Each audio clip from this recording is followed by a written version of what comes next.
¿Cómo están? Estamos iniciando un nuevo capítulo del programa Hablemos de Salud, en esta ocasión para hablar sobre la salud digital. ¿Qué es? ¿Cómo se está implementando en nuestro país? ¿Cuáles son los beneficios que tiene? Se lo vamos a preguntar de inmediato al invitado del día de hoy.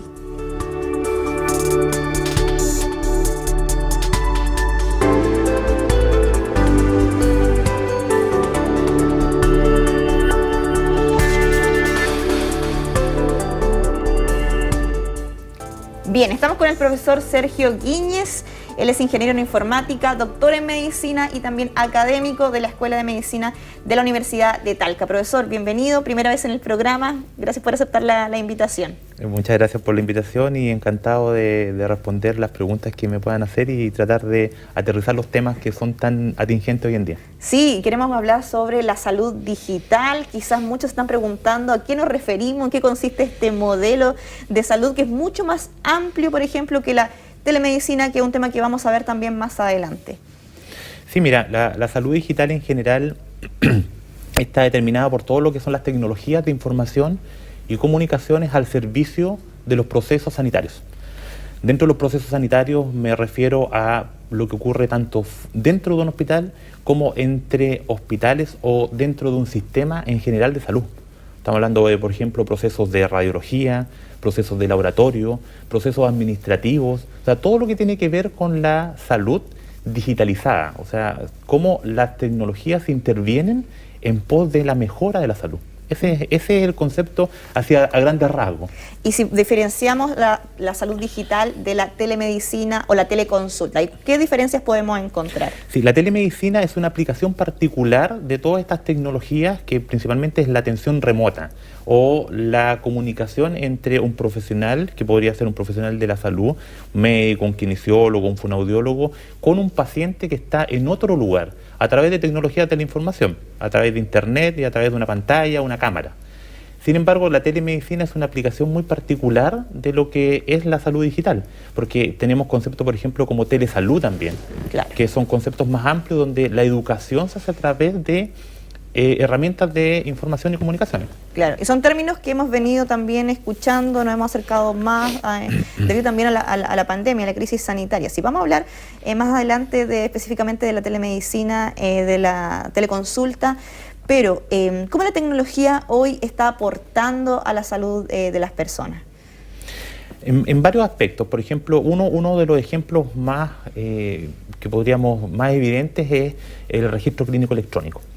O sea, es más, está legislado que toda persona o todo paciente debe tener, a través de la Ley de Derechos y Deberes, está regulado que todo paciente debe tener un registro clínico. Sin embargo, este registro clínico no establece, o la ley no establece en qué formato debe ser. Bueno. Muchos hospitales obviamente han migrado desde el papel, por todas las falencias que tiene el registro en papel, a un registro clínico informatizado, claro, donde hay un sistema que administra todos los registros clínicos electrónicos. Entonces, eso es un mundo. Y ese es un ejemplo puntual de cómo nuestra vida o nuestro expediente clínico está informatizado y nosotros podemos ver todos los avances, todos nuestros exámenes, todas nuestras atenciones clínicas dentro de un sistema. Claro, eso es súper interesante porque estábamos acostumbrados a este papel sí, que es la ficha clínica. ¿Y desde cuándo se está haciendo este registro ya? Los registros clínicos, bueno, se remontan en Chile desde la estrategia Sidra, que podríamos hablar hace 20 años atrás. Sin embargo, la estrategia Sidra, es más, fue la primera estrategia en Latinoamérica de informatización del registro clínico electrónico. Chile fuimos pioneros, sin embargo, dejamos muchas brechas abiertas. Una de estas brechas es, por ejemplo, si tenemos sistemas de información que registren los expedientes clínicos de los pacientes, ¿cómo hacemos que estos registros conversen? Y eso es un problema que hemos tenido actualmente porque los hospitales tienen sus registros clínicos de diferentes empresas, de diferentes desarrollos, sin embargo no conversan entre sí. Entonces se han creado pequeñas islas donde un paciente no puede trasladar su información desde un hospital a otro. Entonces tiene que estar con una parte de su expediente en un hospital, con otra parte de expediente en otro. Y ese es un problema que se ha generado. ¿Y ahí dónde se debe trabajar? Eso, o sea, esa es una debilidad que se ha experimentado ahora. Correcto. Ahí hay un área que debería trabajarse a nivel gubernamental o a nivel de exigir o reglamentar un concepto que se ha tocado mucho, pero no se ha explicado muy bien, que es la interoperabilidad. Claro. La interoperabilidad de sistemas es la capacidad que tienen los sistemas de información de comunicarse entre sí. O sea, si yo me atiendo o yo estoy acá en la región del Maule y en el hospital de Talca tengo mi expediente clínico y en algún momento me voy de la región, mi expediente clínico no puede quedar preso de la institución o del sistema donde yo me atiendo. Debería tener la capacidad de poder exportarse esa información y toda mi información clínica poder exportarlo al nuevo hospital o a quien lo que requiriera. Sin embargo, la capacidad de los sistemas hoy en día no es tal. Sí. No pueden conversar entre sí. Sí, eso es muy importante porque las personas como paciente probablemente de repente se enfrentan a alguna consulta, van donde el médico y le preguntan cuándo fue la última vez que se operó o qué pasó con esta enfermedad, y de repente las personas quizás mayores o cualquier persona se puede olvidar de alguna fecha, de algunos datos, y quizás también por ahí... Por supuesto, y esto va, por ejemplo, en la repetición constante, y es un tema que tenemos muy de boga hoy en día, que es el viaje del paciente. El paciente hoy en día, o nosotros como pacientes, nos hacemos exámenes en distintas instituciones. Nosotros usualmente no nos atendemos en una sola institución toda la vida. Entonces, esta información tiene que estar disponible, para ser compartida y en un formato que todos los entiendan. Porque hoy en día, claro, y yo creo que a todos los que están en la casa le ha pasado que cuando van a hacerse un examen imagenológico, o sea, una radiografía o un escáner, se van con el CD o con el DVD bajo el brazo. Sí. Claro, y eso no debería suceder. O sea, debería estar esta información abierta para que las instituciones que lo requirieran la pudieran en consultar. Línea, que estuviera en línea. ¿Y ahí dónde se debe trabajar? ¿Cuál es el desafío pendiente en esa materia? El desafío primero es tener una reglamentación o tener una estrategia. O sea, me voy un poco a lo macro, tener una estrategia a nivel país que establezca una interoperabilidad a nivel nacional. Nosotros somos un país que la diversidad geográfica es muy alta, entonces necesitamos tener una estrategia de interoperabilidad entre diferentes sistemas de salud. Por ejemplo, entre el sistema de atención primaria con el sistema de atención de alta complejidad. Por ejemplo, entre los sistemas de salud de las regiones con el nivel centralizado.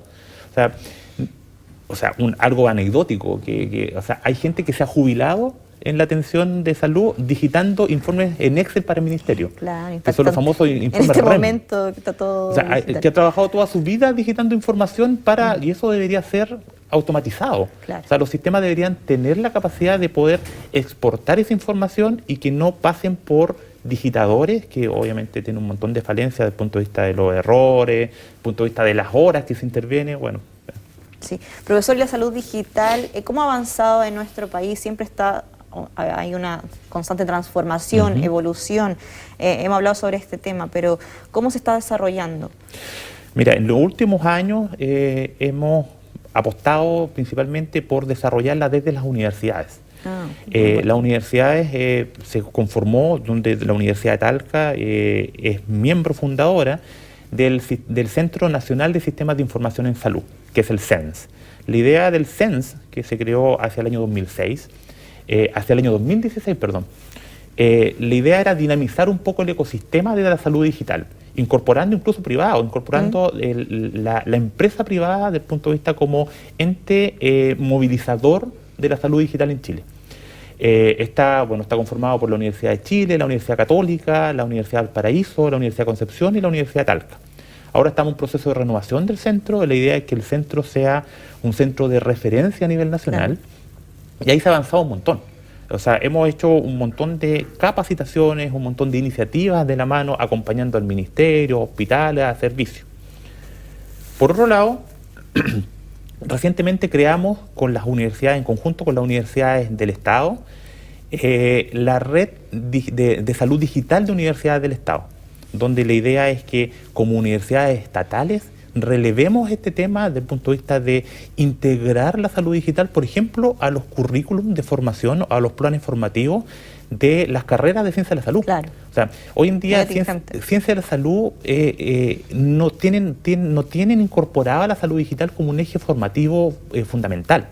Algunas universidades lo han incorporado, por ejemplo, la Universidad de Talca lo ha incorporado, otras universidades en Chile lo están incorporando lentamente. Sin embargo, es una falencia que nosotros tenemos como país, la formación de capital humano avanzado que tenga competencias en salud digital.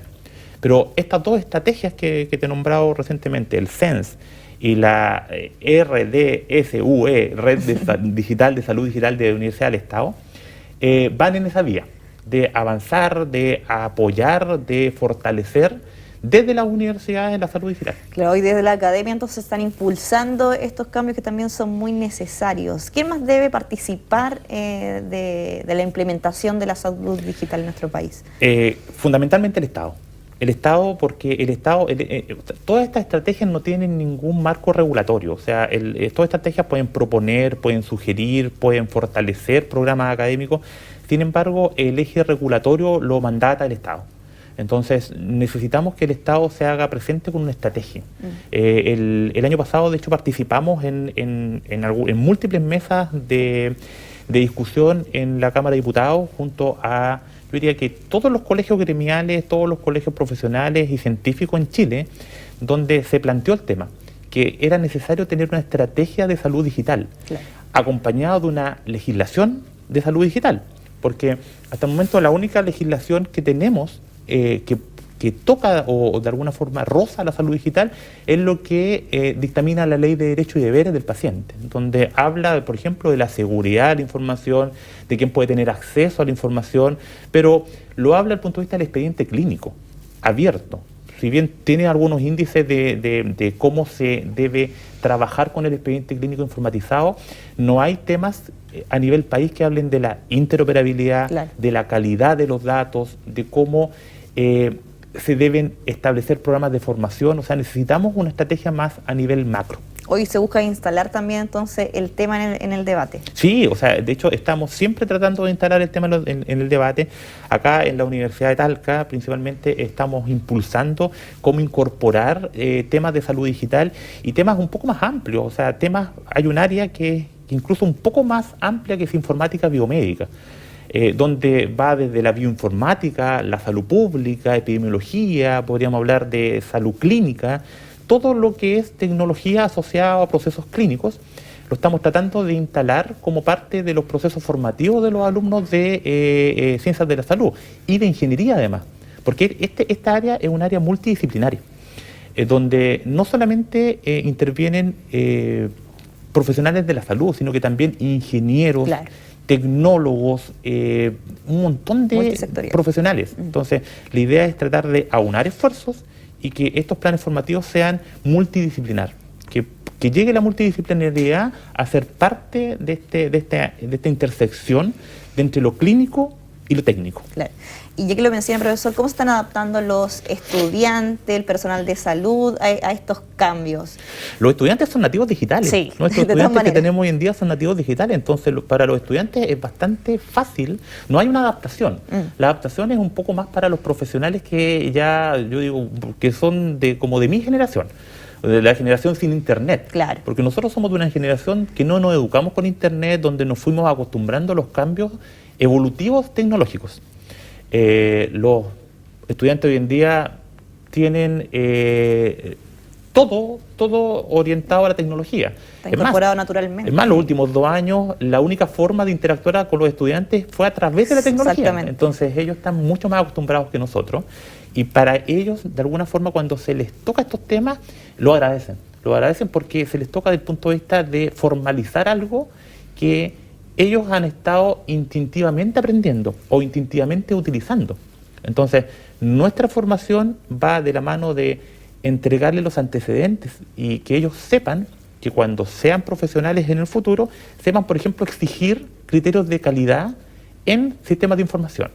Sepan seleccionar, por ejemplo, o sean capaces de crear bases de licitación para adquirir tecnología que no quede obsoleta a los 2 años. O que la adquieran, como nos ha pasado en múltiples instituciones, y posteriormente no les sirva para los fines que ellos estaban buscando.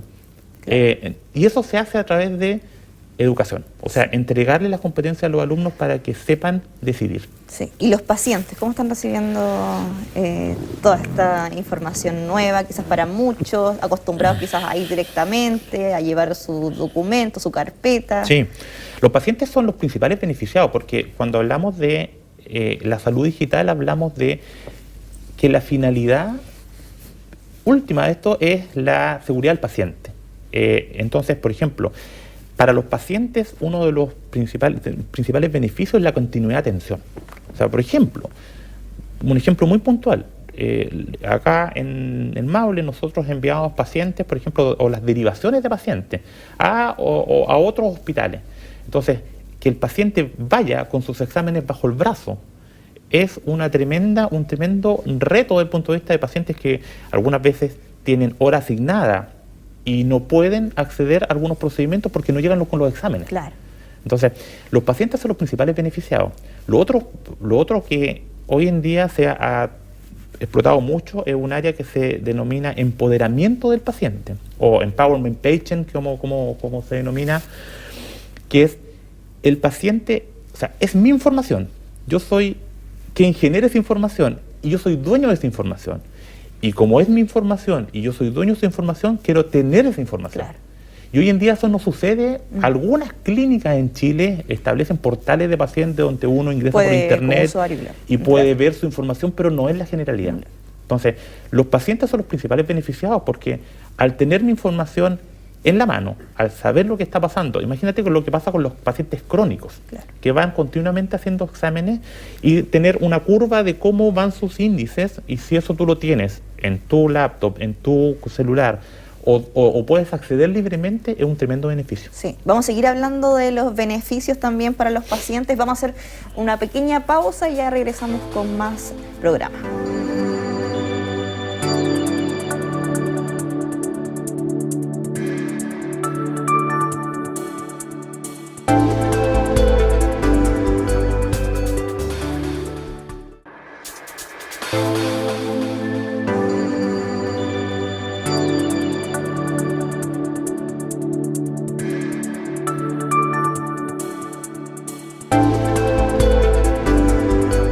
Estamos de regreso hablando sobre salud digital con el profesor Sergio Guíñez, académico de la Escuela de Medicina de la Universidad de Talca. Profesor, sorprendente este tema, hemos estado todo impactados con los beneficios que tiene la salud digital para los pacientes. Y me quedo con algo que mencionó, las personas, por ejemplo, que no llegan con sus exámenes para operarse, y ¿qué pasa con eso? ¿Qué pasa con ellos? ¿No se pueden operar?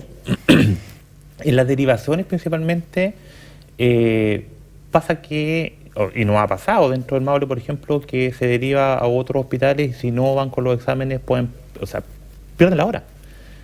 Pierden la hora después de estar esperando un montón de tiempo por dicho procedimiento. Entonces, ahí hay un montón por avanzar, y esto sería tan fácil como hacer un clic. O sea, un clic donde los sistemas comparten información, un sistema dice, Juanito Pérez envía todos sus antecedentes y el otro sistema los recopila. Y así también el regreso de la información.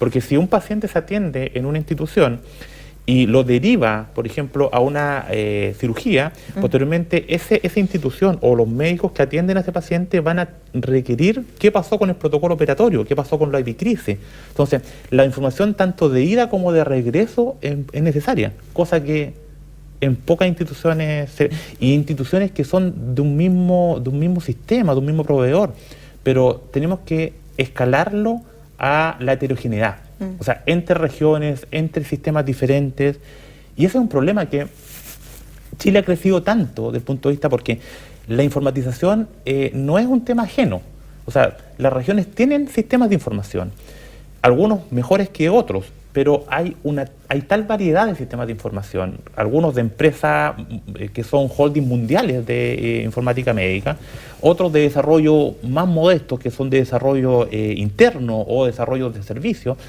Sin embargo, estos mundos no están conversando y hacia allá tenemos que avanzar en cómo el mundo privado, el mundo público, es más, algunas veces dentro de una misma institución los sistemas no conversan. Claro. O sea, y los equipos clínicos lo viven a diario. O sea, uno de los problemas es el doble, el triple registro que tienen que registrar en una plataforma y posteriormente tienen que registrar en otra plataforma. Eso es un tremendo problema desde el punto de vista del tiempo de los equipos clínicos que están utilizados para registrar información 2 o 3 veces en diferentes plataformas, donde podríamos hacer comunicar esas plataformas, conversar entre ellas y obviamente mejorar los tiempos clínicos. Profesor, usted mencionaba, se requieren estrategias para enfrentar esta situación. ¿La pandemia, la crisis sanitaria, ayudó a impulsar en algo estos cambios? Sí, Sí, sin duda. O sea, la pandemia ayudó y aceleró un montón, sobre todo en temas de telemedicina y telesalud. O sea, todos los que vivimos la pandemia los últimos años nos dimos cuenta que las instituciones rápidamente era la única forma de atender. O sea, y si no se atendía a través de telemedicina, es más, incluso FONASA ya bonificó, codificó la telemedicina. O sea, ya se puede comprar un bono para atenderse por telemedicina. Y eso es un avance. Sin duda es un avance y la pandemia fue fundamental desde el punto de vista de acelerar esos procesos. Sin embargo, nos quedan un montón de otros avances y otros retos. Por ejemplo, la calidad de estos sistemas de información que se están generando para hacer teleatenciones. Ahí el CENS, por ejemplo, en colaboración con FONASA, lo que lanzó fue un sello de telemedicina, donde CENS lo que hace es, de alguna forma, no auditar, sino que certificar que los sistemas cumplen con los criterios de calidad que exige FONASA. Entonces, en colaboración con FONASA, CENS le pone ahí el timbre, el sello de telemedicina, donde el sistema de información está habilitado de alguna forma por FONASA y certificado por CENS. Pero nos queda un montón de camino por recorrer. Cuando se refiere a calidad, habla de seguridad también para el paciente, porque vimos lo que pasó también con la pandemia, muchas veces filtran la información, los datos, un riesgo para la integridad quizá de los pacientes. Sí, sin duda, uno de los criterios fundamentales de calidad es la seguridad y confidencialidad de los datos. Es más, la ley es bastante clara, desde el punto de vista de que toda la información que está consignada en el registro clínico electrónico es de carácter confidencial y tratada dentro de la legislación actual como dato crítico. Eso significa que no puede ser ni accesada ni difundida por otros que no sean solamente, o acceder a esa información por otros que no sean el equipo médico, tratante directo. Y allí es donde los criterios de calidad, donde la evaluación de un externo de estos criterios de calidad es fundamental. O sea, el sistema cumple o no cumple con la seguridad que mandata la ley. Establece o no establece, por ejemplo, que la confidencialidad dentro de los registros como lo mandata la ley. Y eso es fundamental, porque como tú lo planteas, el compartir información clínica de otra persona es un delito. Claro. Y eso hoy en día, cualquiera lo podría hacer. Sin embargo, está penado por la ley. Y eso los sistemas lo tienen que resguardar. Sí. Bueno, la OMS también sugiere a los países impulsar la salud digital. Nosotros, respecto a otros países, ¿cómo estamos? Dentro del contexto latinoamericano estamos bastante bien. ¿Sí? O sea, tenemos algunas iniciativas, tenemos, muchos desafíos por delante. Es más, hace poco dentro del contexto latinoamericano se impulsó impulsado por la OMS, por la Organización Panamericana de Salud, la OPS, y el Banco Interamericano del Desarrollo.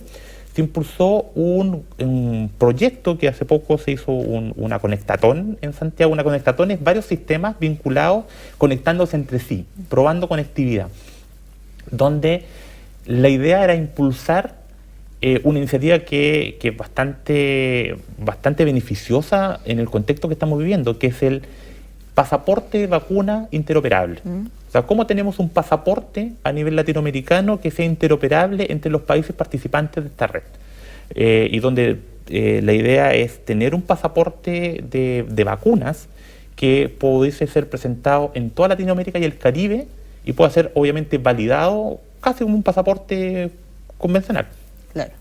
Profesor, tenemos algunas preguntas de las personas. Nosotros hacemos por las redes sociales un llamado a que también la comunidad participe de este programa.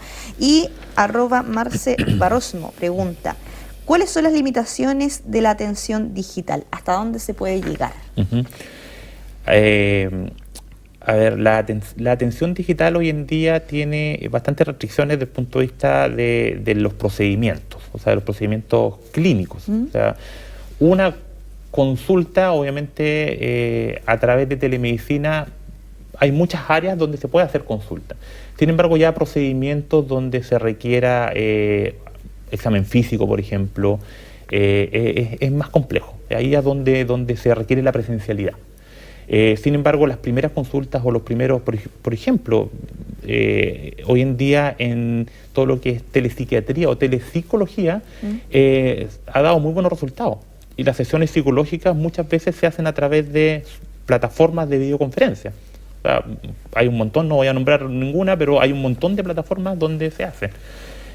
Cada área de la salud tiene restricciones y ventajas. Entonces, obviamente nunca, o sea, no digo nunca porque hoy en día se hacen cirugías robóticas a distancia. Claro. O sea, no es común, pero se hacen cirugías robóticas a distancia. Sin embargo, la telemedicina hoy en día está bastante más restringida a lo que es telediagnóstico, teleconsulta, no así procedimientos. Claro. El factor humano sigue siendo muy Sí, importante o sea, en la tecnología no, muchos creen o muchos tienen esa idea que la tecnología puede reemplazar, sin duda puede ayudar. La idea es, y yo siempre lo planteo, la tecnología es una herramienta y hay que saber utilizarla. La evolución propia del hombre va desde el punto de vista de cómo sabe utilizar bien las herramientas que tiene a disposición. Sin embargo, nosotros tenemos que avanzar en la optimización de estas herramientas, en cómo utilizarla de buena forma. También se pueden utilizar de mala forma. Entonces, por eso es tan necesario tener estrategias y legislaciones que nos amparen desde el punto de vista nacional, para usar de buena forma la tecnología y las herramientas que tenemos. Sí.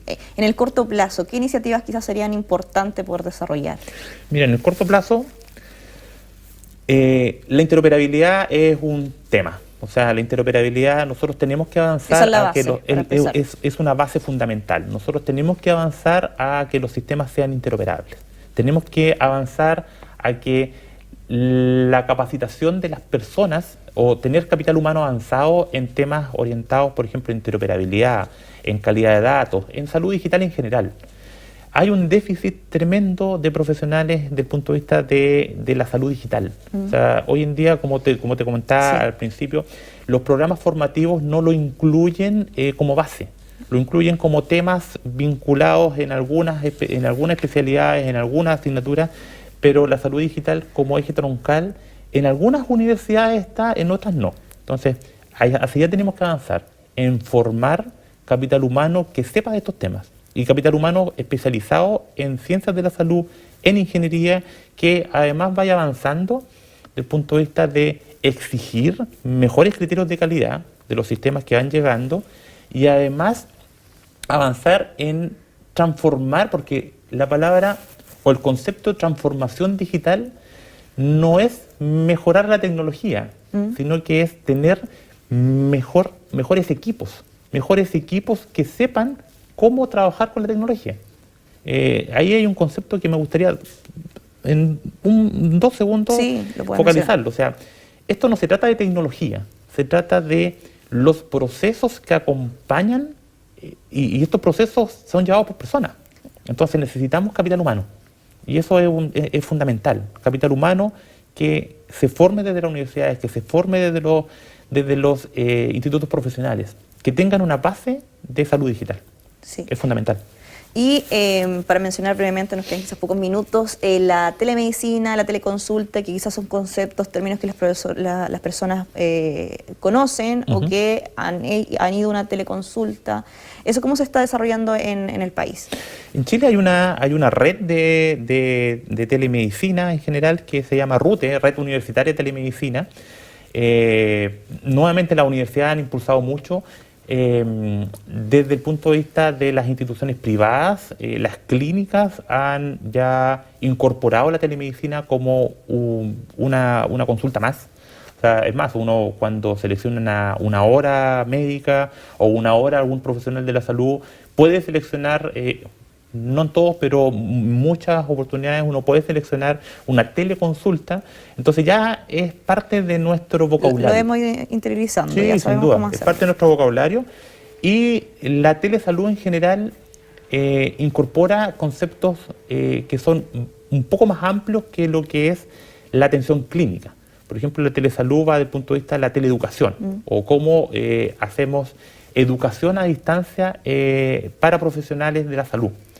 Pero hoy en día la telemedicina y la telesalud ya están como parte de nuestra vida. O sea, y ahí la pandemia ayudó mucho. La pandemia aceleró procesos que antiguamente no estaban muy lentos. Claro. Y nos vimos obligados a hacerlo. Sí.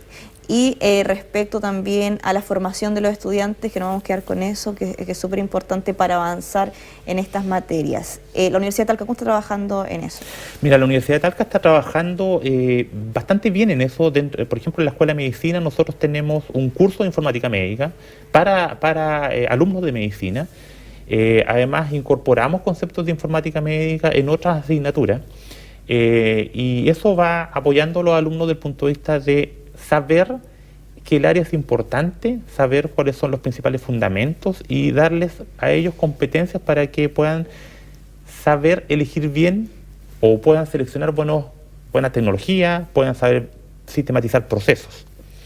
Además, desde el punto de vista, por ejemplo, del posgrado, hemos incorporado esta área a magíster, por ejemplo, de gestión de sistemas de salud en la Facultad de Economía y Negocios, donde también hay alumnos que están muy interesados desde el punto de vista de incorporar tecnología a los procesos que ellos trabajan. Entonces, estos fundamentos son, valga la redundancia, fundamentales para avanzar. Estamos en conversaciones, de hecho la idea es tratar de incorporar mayor cantidad de horas lectivas de salud digital, de informática médica en otros programas. Así que no, esto está avanzando muy bien en la universidad. Bueno, son los futuros profesionales también que tienen que estar al día con todas estas tendencias, con estos avances. Nosotros ya venimos de salida, pero ellos, la idea es que ellos sean los protagonistas de estos procesos que son disruptivos. O sea, desde el punto de vista de la transformación digital necesitamos, insisto, profesionales formados en salud digital para que sean ellos los partícipes de esta transformación. Claro. Y qué mejor desde la universidad. Sí, profesor, le queremos agradecer su tiempo, que nos haya explicado, todo hemos aprendido probablemente sobre la salud digital. Muchas gracias por participar de este capítulo. Muchas gracias por la invitación. Me encantó que pudiéramos conversar acerca y explicar más conceptos acerca de salud digital, que algunas veces se asocia mucho a lo que es telemedicina solamente. Sí. Se circunscribe a lo que es telemedicina, pero bastante más amplio. Entonces, yo encantado de seguir participando y contestando la mayor cantidad de preguntas que vayan naciendo a raíz de esto. Sí, gracias profesor. Nos quedó a todos muy claro lo que es la salud digital y cómo se está implementando, los desafíos y las estrategias también que tienen que ocurrir en nuestro país. Muchas gracias por acompañarnos y nos vemos en un próximo capítulo.